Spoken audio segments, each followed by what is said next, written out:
श्री स्वामी समर्थ.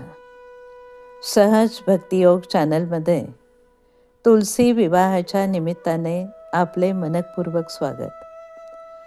तुळशीचा विवाह भगवान विष्णूंबरोबर का केला जातो? तुळशीला एवढे महत्त्व का? यामागचा पौराणिक संदर्भ काय आहे हे आपण या भागात पाहूया. पुराण काळी जालंधर नावाचा एक दैत्यराजा होऊन गेला.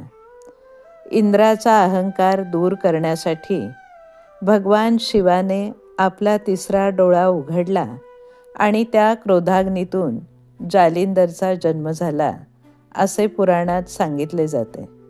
त्यामुळे तो अत्यंत बलाढ्य होता. सगळ्यांबरोबरच तो दैवी देवतांनाही त्रास देत असे. त्याला अजेय बनण्याचे कारण म्हणजे त्याची पत्नी वृंदा. ती एक अत्यंत पतिव्रता स्त्री होती.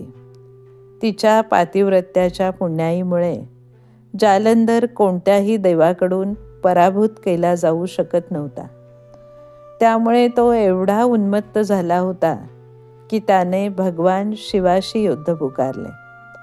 देवांना त्याचा संहार करायचा होता, पण मार्ग सापडत नव्हता.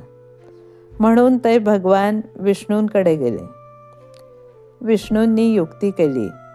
त्यांनी जालंधर शिवाबरोबर युद्ध करत असताना वृंदेच्या घरात जालंधराचे रूप घेऊन प्रवेश केला. वृंदेला वाटले की तिचा पती परत आला आहे, म्हणून त्याचे स्वागत तिने केले आणि त्याच्याशी पतीप्रमाणे वर्तन केले. यामुळे वृंदेचे पातिव्रत्य भंगले आणि त्या क्षणी जालंधर युद्धात पराजित होऊन मारला गेला. जेव्हा वृंदेला सत्य कळले तेव्हा ती फार दुःखी झाली. तिने भगवान विष्णूंना शाप दिला की तू देखील एका स्त्रीसाठी दुःख भोगशील आणि तुझ्या स्त्रीपासून दूर राहशील. या शापाचा प्रभाव पुढे रामावतारात दिसतो.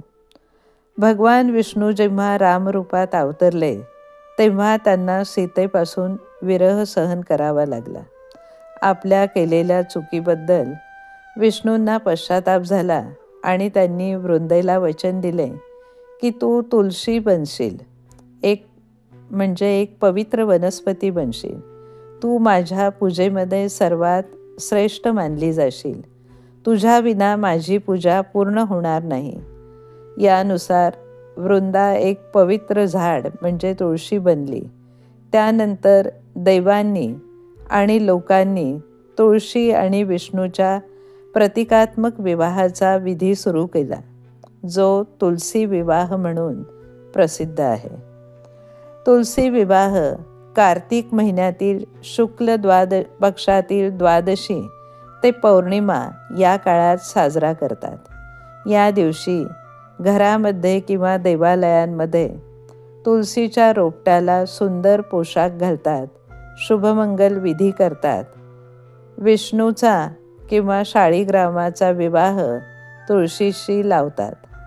तुळशी विवाहाचे धार्मिक महत्त्व काय आहे तर लग्न मुहूर्तांची शुभ कार्याची सुरुवात या विवाहाने होते. स्त्रियांसाठी हे कार्य अत्यंत सौभाग्य, आरोग्य आणि सुखसमृद्धी देणारे मानले जाते. अविवाहित कन्यांना उत्तम वर मिळतो अशी ही श्रद्धा आहे. आध्यात्मिक दृष्टीने तुलसी ही सत्व, शुद्धता, पतिव्रता धर्म आणि भक्ती यांचे प्रतीक आहे. तर विष्णू म्हणजे पालक, दिव्यता, सर्वशक्तिमानता. यांच्या विवाहामुळे भक्तीतून दिव्यतेकडे जाण्याचा मार्ग खुला होतो असे आध्यात्मिक स्तरावर मानले जाते. तुलसी विवाह करण्याची सर्वसाधारण पद्धत काय आहे ते जाणून घेऊया. या दिवशी तुळशी वृंदावनाची रंगरंगोटी करून त्यावर स्वस्तिक काढतात. राधा दामोदर प्रसन्न असे लिहितात. वृंदावनातील तुळशीत चिंचा, आवळे आणि ऊस खोचून ठेवतात. वृंदावनाभोवती सुंदर रांगोळ्या, फुले वाहून सजवले जाते. दिव्यांची रोषणाई केली जाते. गोरज मुहूर्तावर म्हणजे सायंकाळी तुलसी आणि कृष्ण यांचा विवाहाचा संकल्प केला जातो. कलश, शंख, घंटा, दीप यांचे पूजन करून तुळशी आणि गोपाळ कृष्णाची पूजा करतात.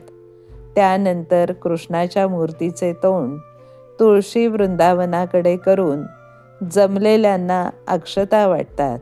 तुळशी व कृष्णाच्या मध्ये आंतरपाठ धरून विवाहाच्या वेळी म्हणतात त्या मंगलाष्टका म्हटल्या जातात.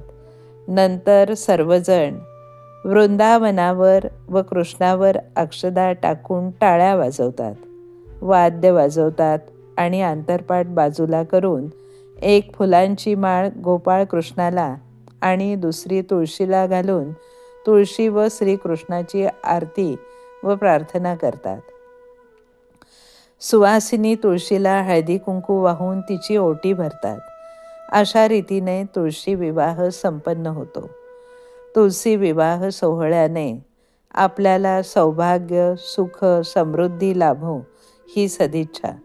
पुन्हा भेटूया मार्गशीर्ष महिन्यातील सण उत्सवांच्या निमित्ताने. धन्यवाद.